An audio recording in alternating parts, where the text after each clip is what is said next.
dhegaystayaal sida laga warqabo xiriirka dadku laba siyood mid ahaan ayuu ku abuurmaa. xigaalnimo waa ku abuurmaa, xididtinimona wuu ku abuurmaa. xigaalana waa la yidhaahdaaye waa dadka xiriirka ka dhaxeeya dhiigga iyo dhalashada ku salaysan yahay oo xagga aabbaha ama hooyada isaga xihan. waxaa xigaal isu ah inta abtirsiinada dhow wadaagta oo laba oday markay kala tirsadaan midka saddexaad amaba kan afraad isaga soo dhaca. waxaa la mida magacyada kale ah qaraabo, xigto, sokeeye iyo cashiiro. xididka oo barnaamijkan iyo kuwa xigaa ay ku saabsanaan doonaan isagu sida xigaalka kuma abuurmee wuxuu abuurmaa guurka kadib. waa xiriir ka dhex dhasha laba qoys mar alla markay isguursadaan inan iyo inan labadooda ku kala abtirsada. xididtinimadu waxay abuurtaa xiriir aan horay u jiri jirin oo lagu garto magacyo tilmaamaya maantaas kadib xubnaha labada reer ka soo kala jeedaa waxa ay isu noqonayaan. mar waa seedi oo waa gabadha ninka guursaday iyo walaalaheeda ragga ahi waxa ay isu yihiin. mar kale waa sodog oo waa waxa odayga gabadha dhalay uu ninka guursaday u yahay. mar kale waa sodo oo waa gabadha hooyadeed waxa ay u tahay inanka guursaday. marna waa dumaashi oo waa hablaha ay inanta walaalaha yihiin iyo ninka guursaday waxa ay isu yihiin. intaasoo kale ayay gabadha la guursadayna ku leedahay qoyska uu ninka guursaday ka soo jeedo. hooyadiis waa u sodo, aabbihii waa u sodog, walaalkii waa u dumaashi, walaashiina sidoo kale.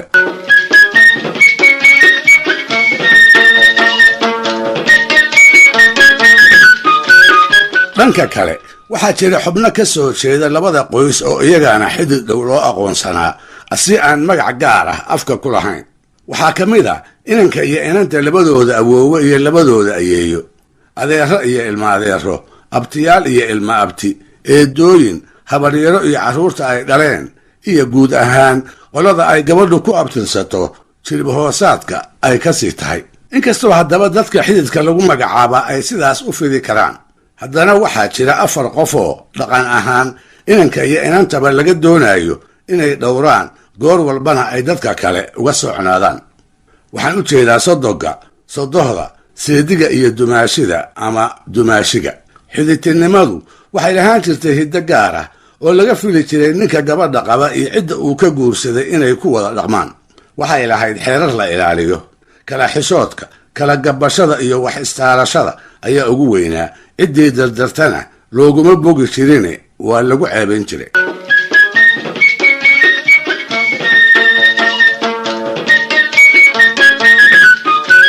badanaase kala xishoodka iyo wax istaarashadu waxay ku xiraayeen kolba sida ay xididtinimadu ku bilaabato. waxaa jiray arrimo ka horrayn jiray xidhiid wanaagsan oo raandhiis leh xididkuna uu yeesho. waxaa ka mid ahaa labada reer ee dhowaanta xididay oo aqoon hore isu lahaa.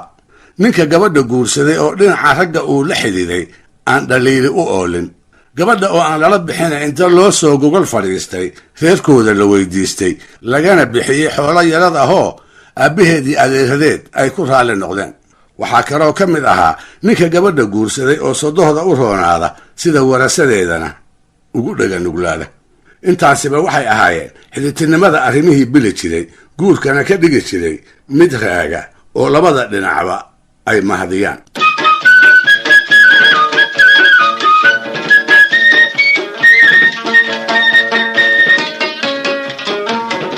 kol iyo ka hoosow dadka xigaalka isu ah khilaaf baa dhex mara, kaasoo salka ku haya arrimo fara badan oo lexejecladu ay ka mid tahay.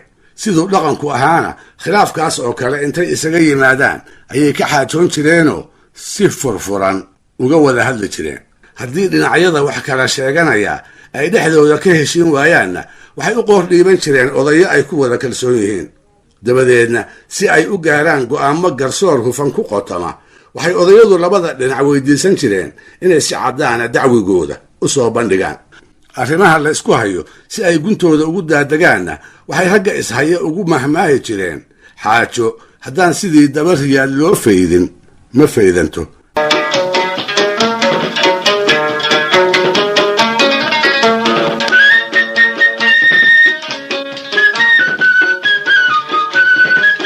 taasise waa xigaalka iyo xigtadee arrinta xididku iyadu sidaas way ka duwanayd. marka horeba inuu isqabtaa ma badnaan jirin. hadday dhacdase waxay ka meermeeli jireen murankoodu inuu dibadda u soo baxo wuxuun isqoonsi ahay markii ay dhex maraan in la soo dhex galo ma ay jeclaan jirinoo si hoose ayay khilaafkooda u turxaan bixin jireen waatay ku mahmaahi jireen gacmo geel jire hoos baa loo dhaqaa waxaa xididka ka reebanaa is-eedaysi cod dheer leh waxaa ka reebanaa hadal taagtaagan iyo waxa la kala tabanayo in lasoo wada bandhigo markii la isa soo hor fadhiisto waxaa ka reebanaa gocashada badan inkastoo laga yaabo qofka markaa wax tabanayaa inuu run ku hadlaayo haddana waxaa xididka ka reebanaa is-eedaysiga in lagu talax tago qof walibana waxa uu og yahay uu goobta soo dhigo raad arooriyo dib looma raaco mahmaahdii ahayd intay is-xusuusiyaan ayay ku dadaali jireen arrinta la isku hayaa in aysan daba dheeraan cid labada qoys ka baxsanina aanay tala ku yeelan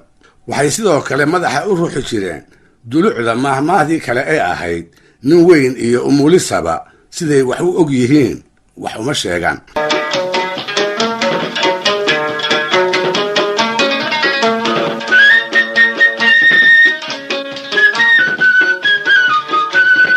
sidaynu haddaba soo aragnay xididtinimadu waxay lahaan jirtay dhaqan goor noolba kala xishoodka ku salaysnaa kana duwan midka xigtada iyo xigaalku ay ku wada dhaqmaan si aynu taas u sii garannana waxaa inagu filan inaan xusuusanno mahmaahdii ahayd tol sidii xidid u wada hadlay kala dhimay wuxuu xididku lahaa hab loo wada hadlo loo kala eed sheegto loo wada xaajoodo loona wada kaftamo dhegaystayaal barnaamijka dhaqanka iyo hidduu maanta halkaa inoo joogo waa inuu toddobaadka soo aadan iyo qayb kale oo ka mid ah dhaqanka xididka iyo soomaalida